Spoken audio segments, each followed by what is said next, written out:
ભાજપ શાસિત પાટણ નગરપાલિકા શહેરીજનોને પાયાની સુવિધાઓ આપવામાં સદંતર નિષ્ફળ નીવડી હોય તેમ છાશવારે ભૂગર્ભના ગંદા પાણી જાહેર માર્ગો પર રેલાતા હોવાનું જોવા મળી રહ્યું છે। ત્યારે આ રેલાતા ગંદા પાણીની સ્થાનિક ચૂંટાયેલા સભ્યો દ્વારા અનેક રજૂઆતો કરવા છતાં પણ પાલિકા તંત્ર દ્વારા તેનું કાયમી અને યોગ્ય નિકાલ ન લાવતા પાલિકા તંત્રની કામગીરી સામે પણ પ્રશ્નો ઉદ્ભવ્યા છે। ત્યારે પાટણ શહેરના વોર્ડ નંબર 9 માં આવેલા અનાવાડા રોડ પર આવેલી કૃષ્ણા રેસિડેન્સીના ભૂગર્ભના કુવાઓ ભરાઈ જવાના કારણે જાહેર માર્ગો પર ભૂગર્ભના ગંદા પાણી સતત રેલાતા રાહદારીઓ સહિત સ્થાનિક રહીશો રોગચાળાની ભીતિ સેવી રહ્યા છે।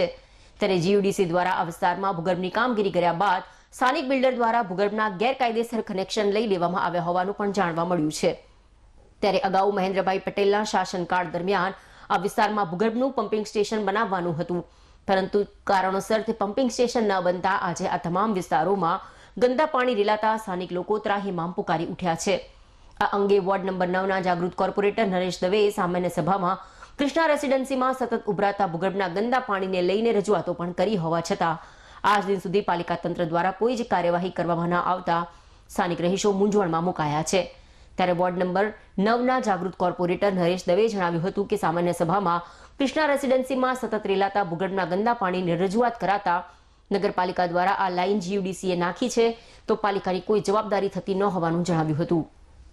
અને જીયુડીસી પૂરતું ધ્યાન આપતી નથી। આવી પરિસ્થિતિ માખણીયા અને રોટરીનગરમાં પણ જોવા મળી રહી છે, જેથી નગરપાલિકાના એન્જિનિયર અને જીયુડીસી દ્વારા આ વિસ્તારોમાં રેલાતા ભૂગર્ભના ગંદા પાણીનું યોગ્ય નિરાકરણ લાવે તેવી માંગ કરી હતી। જો કે ડોક્ટર નરેશ દવે જીયુડીસીએ લાઈન નાખી હોવાથી પાલિકા કોઈ જવાબદારી સ્વીકારતી ન હોવાથી શાસક પક્ષના સભ્યએ આ રજૂઆત કોને કરવી તેવો વેધક પ્રશ્નાર્થ પણ કર્યો હતો, જેથી શહેરીજનોની સુખાકારીને ધ્યાનમાં રાખીને અને રોગચાળો આ વિસ્તારોમાં ફાટી નીકળે તે પૂર્વે પાલિકા તંત્ર જાગૃત બની જીયુડીસીના સંકલન થકી નગરપાલિકાના એન્જિનિયરે આ વિસ્તારોમાં રેલાતા ભૂગર્ભના ગંદા પાણીનો યોગ્ય અને કાયમી નિકાલ લાવવામાં આવે તેવી પણ સ્થાનિક રહીશોની માંગ ઉઠવા પામી છે। પાટણ શહેરના વોર્ડ નંબર 9માં આવેલ બકરાતપુરા વિસ્તારમાં કૃષ્ણા રેસિડેન્સી અને એની આજુબાજુના તમામ વિસ્તારોમાં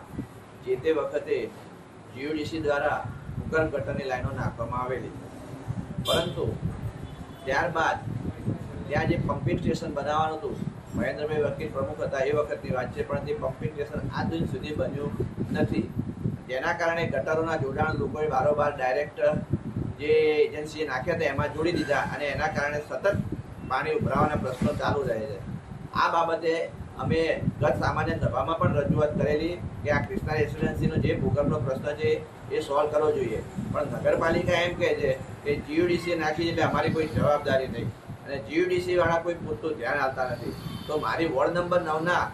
તમામ વિસ્તારો જેવા કે માખણીયામાં પણ આ જ પ્રશ્ન છે, રોટરીનગર વિસ્તારમાં પણ આ પ્રશ્ન છે। તો નગરપાલિકાને વિનંતી છે કે આવા જે જીયુડીસી જે લાઈનો નાખી છે એમાં કોઈ સુપરવિઝન થતું નથી હોતું અને કોઈ રેખદેખી નથી થતી, તો તાત્કાલિક ધોરણે